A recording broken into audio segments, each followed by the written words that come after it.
the Ramon Foster Show, brought to you by the Get-Go Cafe and Market, where they're open for business, serving hot, fresh food 24/7. Moan, what's going on this Thursday? Not a whole lot, man. You know, pushing through, ready for the weekend, because weekends mean football. They do. And you know what football means to Jaylen Warren this week out in Latrobe? It means you sleep, eat, go to the bathroom with, and everything else. A football. Dude has had this thing anchored to him, like as if it's part of his body for the entirety of the week. You've seen this happen. Yes, I have. Do players ever get away with like, hey, nobody's looking, I'm just going to put this thing down? I wish they would, DK. You hear me?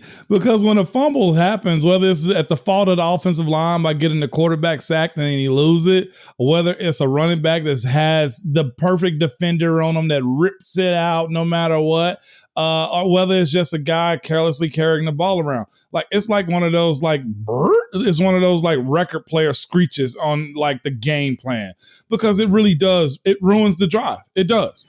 It ruins seasons. It does. Oh, see, I did that. Did you see that I did that? Did you see that I did that? We speak of Denver, and that was again a perfect play from a damn good defender and an adverse situation that really, after some immaculate blocking, to spring this big run. Oh, look, I'm still doing it. I'm still doing this. You just dig and take the dagger out already, DK. I'm doing this. Okay, okay. But the amount of yelling that you never hear Coach Tomlin do, the amount of loud voices that you never hear from Coach Tomlin in a press conference gets brought up when you put the ball on the ground. Because one of his biggest things is, men who carry this ball carry our hopes and dreams of our entire season in their hand. You do not put this ball on her as something, hopes and dreams. Yes. If you are a ball toter, you do not turn the ball over, because you carry our hopes and dreams in your palm when those things. And it's true. And it could be game to game. It could be a playoff game, DK. But the person that carries the ball, that fumbles it, you feel that pressure. And yeah, the teammates, what are they going to do? Hey, man, we got you. Don't worry about it. We'll get it back. That's the defense's response to it. Offensive line, hey, man, my bad. I got you. I won't let them get. But you feel it, DK. Anybody that has anything to do with it, they take ownership of that also. Like, there is no skipping around that type of stuff, which is why you saw Jaylen Warren, who I was ecstatic about watching, okay? Not just in the running game, but in the passing game too, had a damn good day. DK, you'd almost make the case that kid might be moving up to number 2. Oh, I'm not almost making that case. I think he might be, but, and this is why we're talking about it today, the fumbles can be the instant tiebreaker, because if the only thing that Anthony McFarland or Benny Snell has to say at the end of the day is, hey, at least I didn't fumble, okay? Yeah. At least I didn't cost us one of the 10, 12 possessions of the football that we're going to have over the course of a game. That undoes all the hard running, all the broken tackles, all the found holes, everything else, touchdowns. It just does. You can't do it. You cannot, man. And it's also just an emphasis of why you see him in pictures from reporters at camp sitting down with a ball tucked in. And guess what? Coach ain't even got to tell anybody to tap at that ball. If I see you walking around with a ball, one, I know why you got it in your cusp of holding it forearm to bicep to chest. It's because you put the ball on the ground. I don't care if it's practice either, DK. Like, it comes up at all times. You put that ball on the ground, it means something. And so guys are going to walk by, tap it. They might not I'm glad you bring this up. They'll just, like in the cafeteria, they'll try to swat it out of the guy's hand. Yeah. He's got his tray. Yeah, you better be good at it.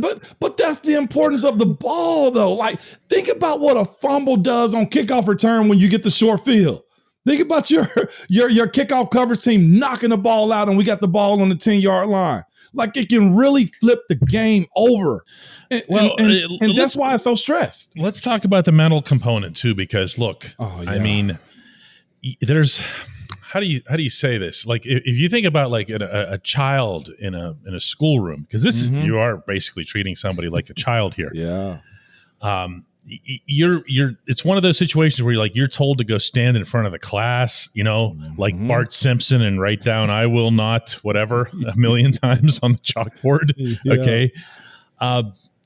Do any players, anybody, do they ever get a little bit cringy about it? Like, really? Come on, man. All he did was, he made a normal mistake. Do we really have to do this to him?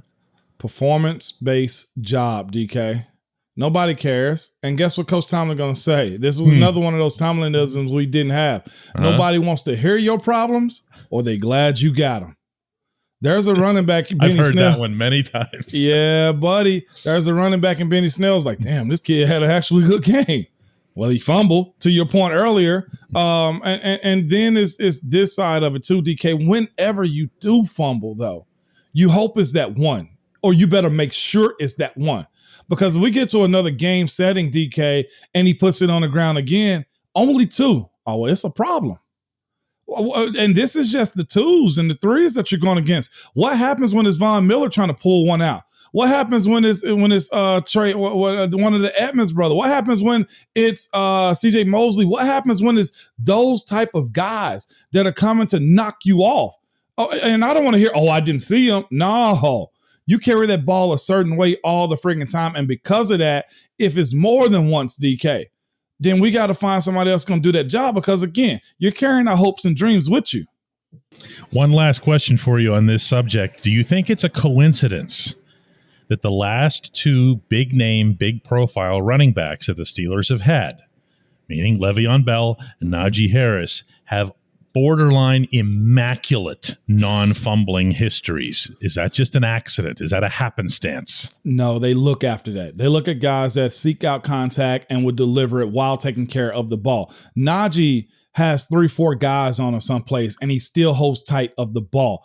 Did he have one last year and got it back? He had none in the regular season. He had one in the playoff game. Yeah, DK, it's so much value in that, man, because you maximize all your opportunities. And you brought up that point. What is it? 8 to 10 possessions you may get a game. That's not a lot. And if you're losing one to have one cut short, like coaches' jobs are on the line. This is why camp is so important. This is why you put guys in these type of situations. This is why Jaylen is going to have guys punching at the ball. Like Minka is going to run up to him and try to punch that ball out. He's going to think he's in the free, DK. And guess what? Guess what Cam is going to do as he's slowing down? Boop! Try to knock the ball out. But that's also team building, because I'm challenging you to help me and us be a whole lot better, right? Well, when we come back, we'll have the next segment. We'll talk more football with muted. DK. You're talking on mute, and you're not. Oh, okay. Yeah, see the HEY MON from yesterday. See how it goes when networks call. When we come back, before Ramon leaves us for some big network and his own bus that he's going to traverse the country in, the Moan Machine. See, I even came up with a name for it for you. The Moan Machine. The Moan Machine, right? I like it. I have an idea about punting that we're going to bring up here.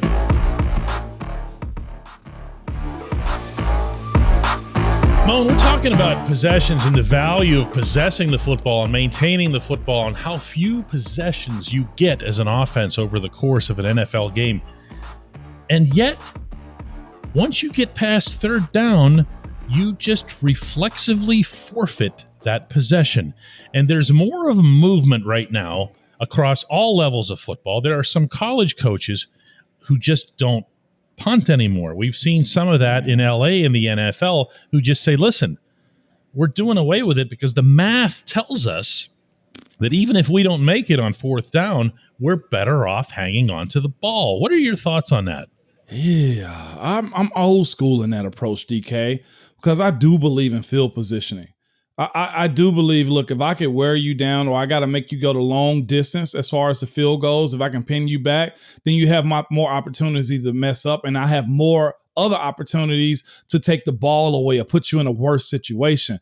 I get it. I was at a middle school football game the other night, man, and a coach went for it on the opponent's 48. on 4th and 8 and lost it though. And lost it down. And I was thinking to myself, that is a spot in which you punt it. The metrics of it all, the science behind it say you're supposed to punt when you're that close to the 50. I get why it's hold on for more possessions. I got to look more into it as far as why and the how and what does it do to defenses too, because that's a high anxiety position that defenses are in too. 8 yards ain't a big place if we're talking about 4th and 8. 4th and 13, that's probably a little bit different. But 4th and 8 is very doable. If, though, you have that type of offense, if you have that type of quarterback and playmakers, that's where it can make a difference. See, that's why I'm bringing this up. You notice I always have like some kind of backdoor route. Do you see that is? Okay. But do you see I usually pick up what you're putting down you pick up on it as if you were an NFL offensive lineman, as if you're like reading the schemes here. Huh. But let me throw this at you. When your offense, your offense was all that, and when you were just ho-humming it to 30-plus points a game, okay, which you were, and you're facing New England, now you know where I'm going, okay? There were so many occasions where this was even before the whole 4th down thing became a bit of a national discussion, where I would just say, listen, this is your best side of the football. Yeah. Why are you purposely taking it off the field for a defense that you have a pretty good idea, with all due respect, Tom Brady's about to pick apart? Yeah. You see what I'm saying? Yeah. That's the part that would drive me nuts, where I would say, can somebody here please apply the math? Do the research, find out what's there. Okay, do you remember when 2-point conversions came in and Ben was like, let's go for it. That's all he wanted every time. 7 he shots. Didn't want to think about it, no situations. And early on that season, you guys did it, and then just kind of backed off a little bit here. But it really, it's going to take a push, isn't it, for football to change in this regard?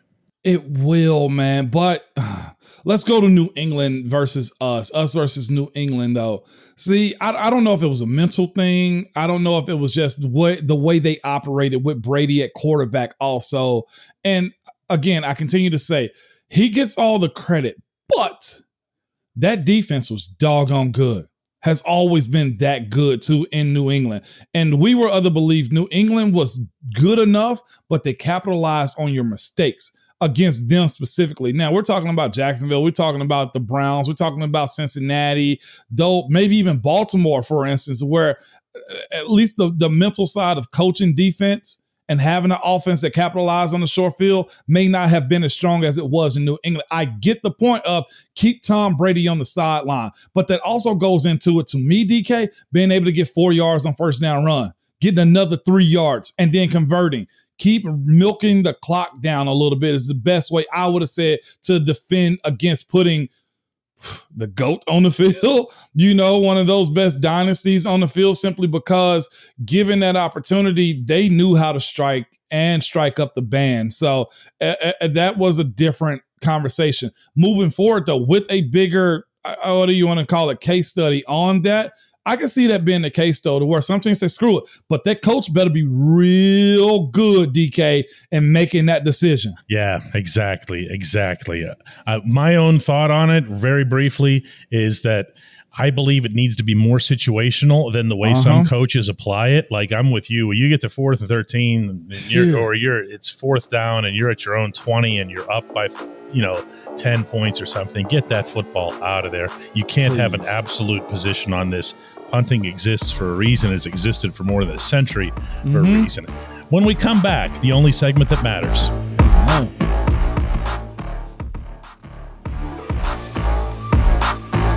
Welcome back to the Ramon Foster Show, starring, not coincidentally, Ramon Foster. It's time for the only segment that matters, and that would be the Hey Mon segment.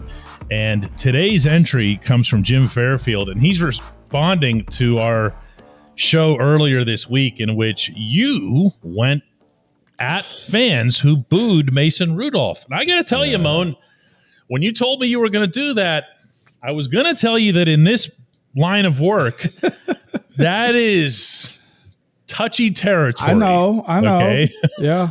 But, man, did you get these people, like, the support for your position was overwhelming. Go ahead.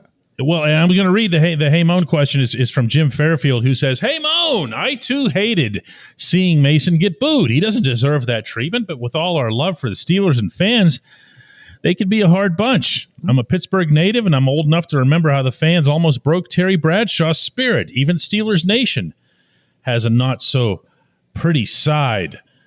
There's a lot of that came here, and it was." I mean, almost overwhelmingly, Jeff Rossi says, "Hey, Mon, I was at the game. I was at that game." And I immediately said the same thing.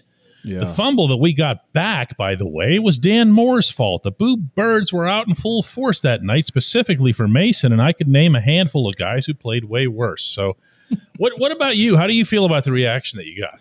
I thought it was mostly positive. For the ones, I saw some comments. I don't know if they listened to the entire episode to actually heard what we said about it. As far as, some people's like, well, I can boo him if I want to.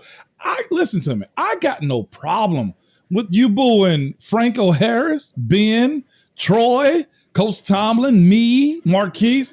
Look, I have no problem with it. The problem is when you're performing bad. Mason has simply taken the field, and there were boo birds coming out. That was the issue. So I needed to clear that up. It was him simply walking on the field. Boo! Come on. Yeah, I paid more attention, to be honest with you, to the sack because it was a lot louder. But yeah, that had nothing to do with him. If you were born Dan Moore, do that to him. And guess what? He probably say, I deserved it. Yep. Because that's the thing about players. When you had a trash game. When you stunk it up. Well, Dan Moore didn't have I'm just throwing this in here because I know you feel this way too. Dan Moore had a decent game overall, he did. But that play was 1,000% on him. Yeah, and he got a double minus behind that. He got the sack and it was a fumble. Luckily for him, it wasn't a triple minus because Mason recovered it. Okay. And then, but again, to your point though, DK, you can't tell fans how to be fans because the long word of fan is fanatics, crazies, right? And I'm that too. But when a guy takes the field in an audition, because that's what it is right now, like you can't say that Mason hasn't at least tried to give his all. Does he have to work on his short game? Yeah. Like the almost picks that he had. Hey, you had somebody praying for you, my guy, because those could have easily been picks in the other direction. And they weren't. Between the numbers. Right between the numbers. So I'm with you.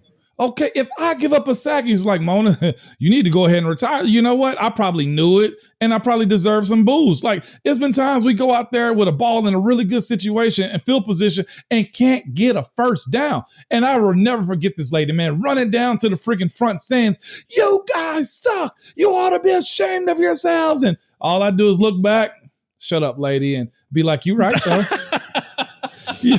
In that order? In that order. Yeah, shut up, lady, and you're right, though. Those ain't even your seats. Go back up top is what I was thinking. But she wasn't wrong. That's a part of being a public figure is you're judged on how you perform. But a guy simply walking on the field who also probably had the best throw of the night, you can't do that. You can't just – it's not like this is a season-long, like, bad play.